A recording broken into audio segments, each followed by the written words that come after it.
और अब फैसलाबाद से खबर है, जहां पर फेस्को में मेगा करप्शन स्कैंडल का इंकिशाफ हुआ।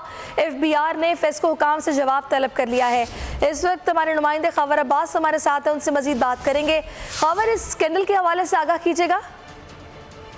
देखिए, ये आंखें चुदिया देने वाला एक करप्शन स्कैंडल सामने आया है। एफबीआर की जानब से इब्तदाई जो इन्वेस्टिगेशन की गई है उसके मुताबिक तकरीबन जो है वो 3 लाख से ज्यादा मीटर जो है वो बोगस कनेक्शन किए गए हैं, जिनमें सनती और जो है कमर्शियल मीटर्स भी शामिल हैं। और जो शनाख्ती कार्ड इनके साथ लब किए गए कनेक्शन लगाने के लिए जब उन शनाख्ती कार्ड का डाटा चेक किया गया है तो उनका डाटा ही नहीं मिल रहा। ये जाली नंबर हैं शनाख्ती कार्ड के, और बाद शनाख्ती कार्ड ऐसे हैं कि जिनका इंडियन नंबर नहीं है या उनसे जो मालिकान है उनका इल्म में ही नहीं है कि उनके नाम पे कनेक्शन लगे हुए हैं। इस हवाले से फेस्को काम से जो है वो जवाब तलब कर लिया गया है एफबीआर की जानिब से, जबकि ज़राए का कहना है कि लाखों करोड़ों रुपए का हुकूमती खजाने को नुकसान पहुंचाया जा रहा है इस तरह से, क्योंकि ये तमाम पैसे जो है वो हुकूमती खजाने में जमा होने होते हैं और बकायदा नेट में आने होते हैं। हुकूमती खजाने को बड़े पैमाने पर नुकसान पहुंचाया गया है। खबर अब्बास, बहुत शुक्रिया।